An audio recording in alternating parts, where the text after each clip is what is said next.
इस वीडियो में बात ऐसी खबर की जो लाखों भारतीय लड़कियों की जिंदगी से जुड़ी है। 28 फरवरी 2026 को प्रधानमंत्री नरेंद्र मोदी ने राजस्थान के अजमेर से एचपीवी वैक्सीन का देशव्यापी अभियान लॉन्च किया। यह अभियान सर्विकल कैंसर जैसी खतरनाक बीमारी से महिलाओं को बचाने की दिशा में एक बड़ा कदम है। आखिर ये वैक्सीन कितनी सुरक्षित है और कितनी जरूरी, और क्या इसे लेकर कोई पुराना विवाद रहा है, इन सभी मुद्दों पर बात करेंगे और एक्सपर्ट्स की राय भी जानेंगे। नमस्कार, मैं हूं पूनम ऋतुसेन और आप देख रहे हैं द लेंस। अगर आप भी अपनी बेटी या परिवार की सेहत की फिक्र करते हैं तो ये वीडियो अंत तक जरूर देखें, और आप हमारे चैनल में नए हैं तो द लेंस को सब्सक्राइब कर लीजिए ताकि ऐसे ही इंपॉर्टेंट अपडेट्स आप तक यूं ही पहुंचती रहे। सबसे पहले बात सर्विकल कैंसर और इसके खतरे की। भारत में महिलाओं में सर्वाइकल कैंसर दूसरा सबसे आम कैंसर है। हर साल 1.25 लाख से भी ज्यादा नए केस आते हैं और इनसे 80,000 से भी ज्यादा महिलाओं की मौत होती है। ये बीमारी एचपीवी वायरस, जिसे ह्यूमन पैपिलोमा वायरस भी कहते हैं, इसकी वजह से होती है, जो ज्यादातर सेक्सुअल कांटेक्ट से फैलता है। ये वायरस न सिर्फ महिलाओं में सर्विकल, वेजाइनल, वल्वर कैंसर बल्कि पुरुषों में भी पेनाइल, एनल और ओरल कैंसर का कारण बन सकता है। और एचपीवी वैक्सीन इस वायरस से पहले ही बचाव करती है और ये दुनिया की पहली कैंसर रोकने वाली वैक्सीन है। अब बात ये कि एचपीवी वैक्सीन कैसे काम करती है। दरअसल वीएलपी टेक्नोलॉजी, जिसे वायरस लाइक पार्टिकल्स कहते हैं, इस पर बेस्ड ये वैक्सीन शरीर को एचपीवी के खिलाफ एंटीबॉडी बनाने के लिए तैयार करती है। अगर 9 से 14 साल की उम्र में ये लगाई जाए तो ये 93 से 100% तक प्रभावी होती है। दुनिया में इस वैक्सीन के करोड़ों डोज लगाए जा चुके हैं और WHO इसे एक्सट्रीमली सेफ मानता है। अब बात करते हैं मौजूदा एचपीवी वैक्सीन ड्राइव की। यह एक केंद्र प्रायोजित कार्यक्रम है जहां केंद्र नीति और संसाधन देता है, जबकि राज्य क्रियान्वयन या इम्प्लीमेंटेशन करते हैं। ये 90 दिनों का एक स्पेशल कैंपेन मोड है जो मार्च 2026 से शुरू होकर जून तक चलेगा।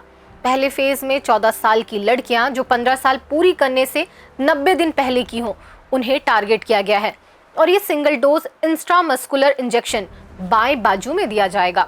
हर साल 1 करोड़ 15 लाख लड़कियां कवर होंगी और यूविन ऐप से ट्रैकिंग होगी। सरकारी सेंटर्स जैसे कि पीएचसी, सीएचसी और जिला अस्पताल में ये फ्री है और वैक्सीन के पहले माता पिता की सहमति जरूरी है।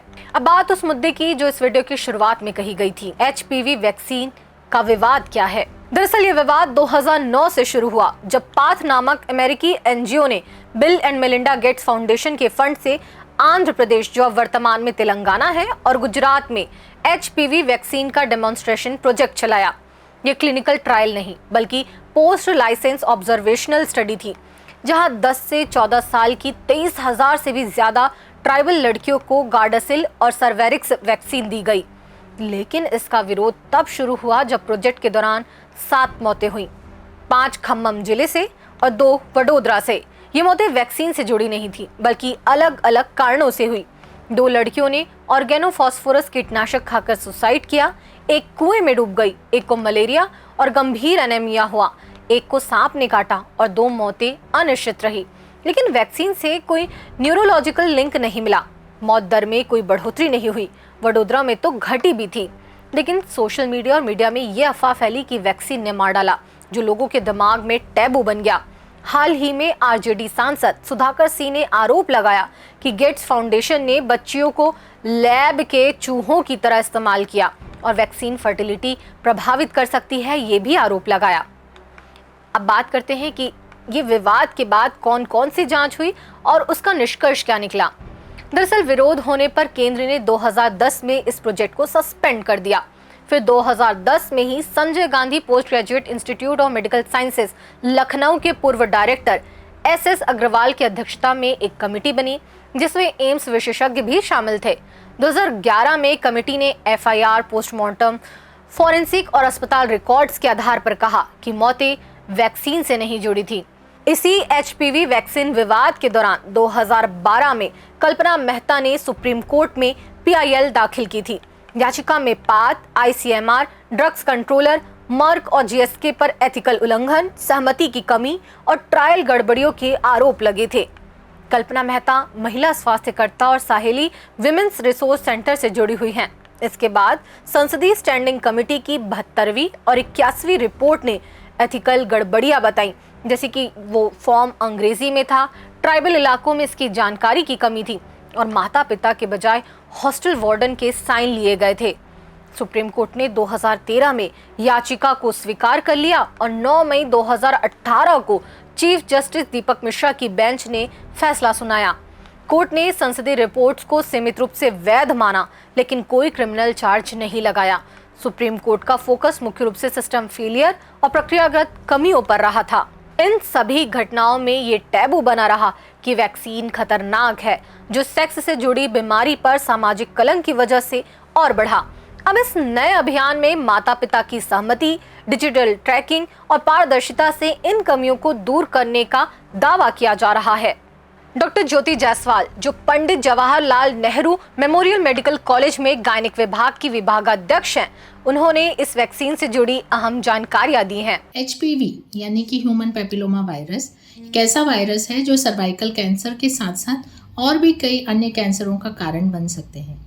और अच्छी बात यह है कि इसका टीका उपलब्ध है और यह कैंसर होने से पहले ही बचाव कर लेता है। तो जानिए कि कौन लगवा सकता है ये टीके। लड़कियां और लड़के दोनों इस टीके का इस्तेमाल कर सकते हैं, पर इसकी बेस्ट एज अगर हम कहें तो 9 से 14 साल के बीच में होती है, जब ये सबसे ज़्यादा इफेक्टिव होता है। हालांकि 15 से 45 साल तक की उम्र के बीच भी डॉक्टर की सलाह से हम इसको लगवा सकते हैं। ये टीका केवल लड़कियों का टीका नहीं है, लड़कों को भी भविष्य में कैंसर से बचाने के लिए इस टीके को लगाया जा सकता है, लेकिन हाँ, लड़कियों के लिए ये और भी ज़्यादा ज़रूरी है। अब आप जानेंगे कि इसकी डोज कितनी है। तो 9 से 14 साल के बीच की उम्र में ये केवल 2 डोज, जिसमें 6 महीने के अंतर से लिया जाना चाहिए, और 15 वर्ष से ऊपर अगर हो तो उसमें 3 डोज सलाह के अनुसार ली जानी चाहिए। ये बहुत ही सुरक्षित वैक्सीन है, इसको पूरी दुनिया में करोड़ों लोग लगवा चुके हैं और ये सुरक्षित माना जाता है। जैसे बाकी वैक्सीन में थोड़ा हल्का सा दर्द, बुखार, सूजन, इस प्रकार के मामूली दुष्प्रभाव इसमें हो सकते हैं, पर फायदे इसके बहुत बड़े बड़े हैं। सर्वाइकल कैंसर के खतरे से ये 70 से 90% तक कमी लेकर आता है। न सिर्फ सर्वाइकल कैंसर यानी बच्चेदानी के मुंह का कैंसर, बल्कि गुदा का कैंसर, गले का कैंसर, पेनाइल कैंसर, इन सब अन्य कैंसरों से भी इसमें सुरक्षा होती है और भविष्य में कैंसर की बड़ी रोकथाम ये टीका कर सकता है। अब बात ये कि दुनिया में HPV वैक्सीन की स्थिति क्या है। दरअसल दुनिया में HPV वैक्सीन 2006 से इस्तेमाल हो रही है और अब तक सैकड़ों मिलियन डोज लगाए जा चुके हैं। WHO, CDC और ग्लोबल एडवाइजरी कमेटी इसे एक्सट्रीमली सेफ मानती है। जनवरी 2026 तक 164 देशों में राष्ट्रीय या सब नेशनल स्तर पर HPV वैक्सीनेशन प्रोग्राम चलाए जा रहे हैं और 89 देशों में सिंगल डोज शेड्यूल अपना चुके हैं। ऑस्ट्रेलिया, ब्रिटेन, अमेरिका में लड़के लड़कियां दोनों को वैक्सीन दी जाती है, जहां कैंसर केस 90% तक घटे हैं। WHO का 2030 तक सर्विकल कैंसर एलिमिनेशन लक्ष्य है, जहां 90% लड़कियां वैक्सीनेटेड हों, जो लाखों मौतों को रोक सकता है। इस विषय पर हमने कैंसर उन्मूलन में कार्य करने वाली छत्तीसगढ़ की पहली संस्था निरामया कैंसर फाउंडेशन की संस्थापक सुदेशना रूहान जी से बात की। उन्होंने इस कैंपेन के दौरान NGO और एजेंसीज की सहभागिता पर क्या कहा, सुनिए। देखिए, भारत में हमने हमेशा देखा है कि या अक्सर ये देखते हैं हम कि जब भी कोई इम्यूनाइजेशन या टीकाकरण का ड्राइव होता है तो उसमें एजेंसी पार्टनर्स या NGO को जो है शामिल किया जाता है। अगर आपको कोरोना का टीका याद हो या आपको HPV या HIV का जो ये था, एड्स के बारे में जो जागरूकता कार्यक्रम था, आपने हमेशा देखा है कि वो यूनिसेफ या WHO या बड़े NGOs को अपने साथ में लेकर एक पूरा कैंपेन चलाते हैं, जिसके तहत जागरूकता अभियान होती है, कम्युनिटी ड्राइव्स होते हैं और उस तरीके से जनसाधारण को पता चलता है कि ये टीका है या इसका इलाज है और इसे हमें इस संस्थान से लेना है। लेकिन HPV के केस में हम जो देख रहे हैं कि सरकार ने अभी जो लॉन्च की है वैक्सीन, ये पहली बार ऐसा हो रहा है कि किसी भी एजेंसी पार्टनर को अपने साथ उन्होंने शामिल नहीं किया है।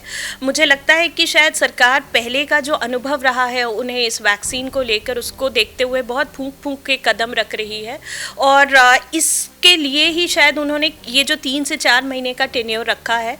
उनको ऐसा है कि केवल सरकारी संस्थान में और केवल शासन और प्रशासन के द्वारा ही जनसाधारण को ये मिलेगा। सो आई थिंक वो पुराने एक्सपीरियंस को देखते हुए एक बार वेट एंड वॉच की स्थिति में है, और 3-4 महीने बाद हम ये उम्मीद कर रहे हैं कि once the vaccine is successful, people are taking it, तो उसके बाद वो दूसरे NGOs को भी शामिल करेंगी, यूनिसेफ, WHO भी उनके पार्टनर्स होंगे, और हम Niramay cancer Sansthan, we really hope that we can also support them for the same, और उसके बाद एक बहुत बड़ा सा कैंपेन होगा जो गॉड विलिंग बहुत सक्सेसफुल भी होगा। वैक्सीन का सक्सेस रेट क्या रहा है? इस वैक्सीन का सक्सेस रेट क्या रहा है अब तक?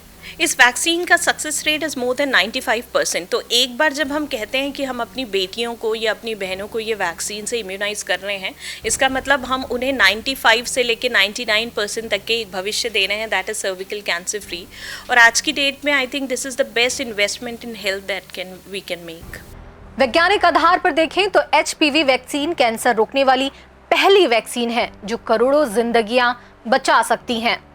अध्ययनों के मुताबिक वैक्सीनेटेड ग्रुप में HPV संक्रमण 90% तक कम होता है और लंबे समय तक एंटीबॉडी बनी रहती है। बहरहाल भारत इस दिशा में क्या हासिल करता है, क्या ये कैंपेन भारत के लिए सफल होगा, ये तो आने वाले समय में ही पता चलेगा। इस पूरे विषय में आपका क्या कहना है, हमें कमेंट्स के जरिए जरूर बताइए, और ऐसे ही वीडियोस के लिए द लेंस को सब्सक्राइब करिए और इस वीडियो को ज्यादा से ज्यादा शेयर करिए। मिलते हैं किसी और वीडियो में नए विषय के साथ। नमस्कार। देश दुनिया की रखी खबर हर रोज हर शाम कानो कान सुनते रहें द लेंस पॉडकास्ट। रहिए अपडेट लेंस के साथ।